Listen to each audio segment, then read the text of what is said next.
diesem Jagderlebnis ging ein Jahr vorher eine besondere Begegnung mit einem sehr, sehr alten Hirsch voraus, den die Jäger nun ein Jahr später nochmals bejagen wollten, in der Hoffnung, dass er sich überhaupt noch in diesem Gebiet aufhält. So ging es zuerst wieder auf den Aussichtsturm, von wo die Jäger einen guten Überblick über weite Teile des Reviers hatten. Zuerst kamen 2 Füchse in Anblick, die sich sichtlich wohl auf der Wiese fühlten.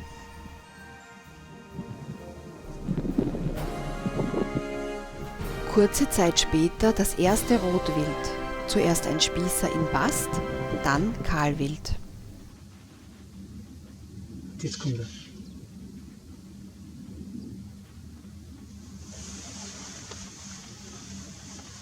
Hast du gesehen? Ja. Interessant. Super Hirsch. Gehen wir an. Ja. Sofort. Und plötzlich war er da. Der alte Hirsch mit kurzen Augsprossen und kleinen Gabeln, aber sonst endenlosem Geweih. Die Pirsch beginnt.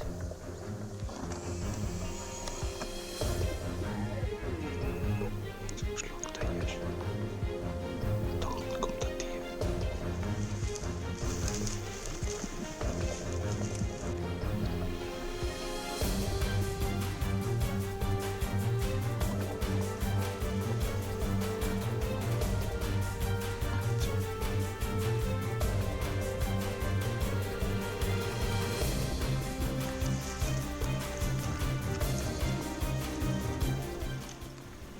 Wo ist der abnorme alte Hirsch?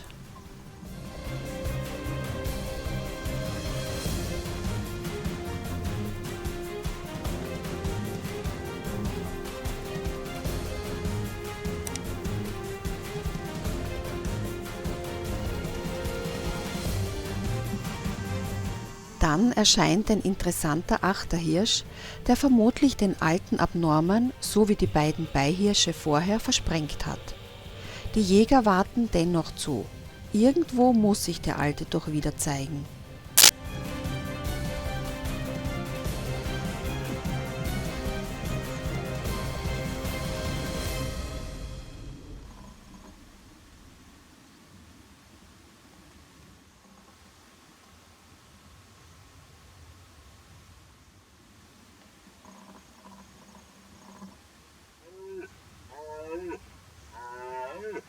Der Achterhirsch röhrt im Graben vor den Jägern. Das Kahlwild und die Beihirsche stehen nach wie vor am Gegenhang. Doch wo ist der Alte?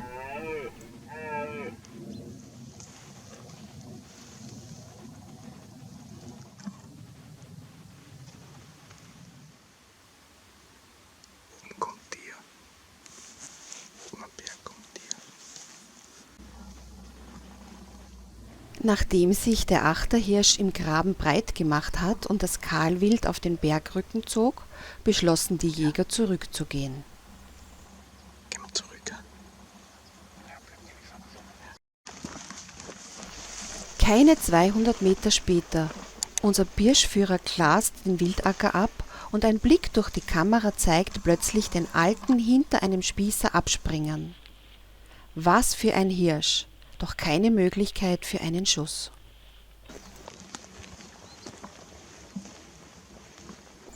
Kaum am Hochsitz angekommen, sofort Anblick von Rotwild. Was ist das für ein Hirsch? Zum Verwechseln ähnlich, aber der hoch angesetzte Mittelspross zeigte, dass es nicht der Gesuchte war.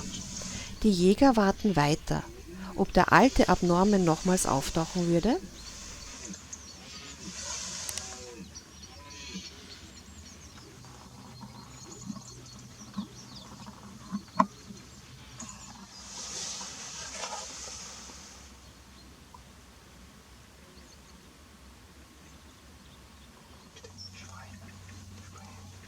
Große Schweine.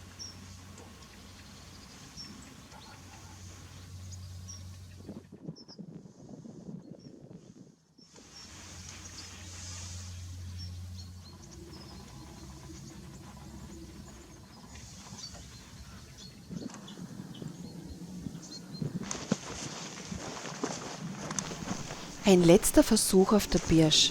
Doch am Ende blieb nur noch der Anblick eines abspringenden Keilers. Der Abnorme wurde von den Jägern nicht erlegt.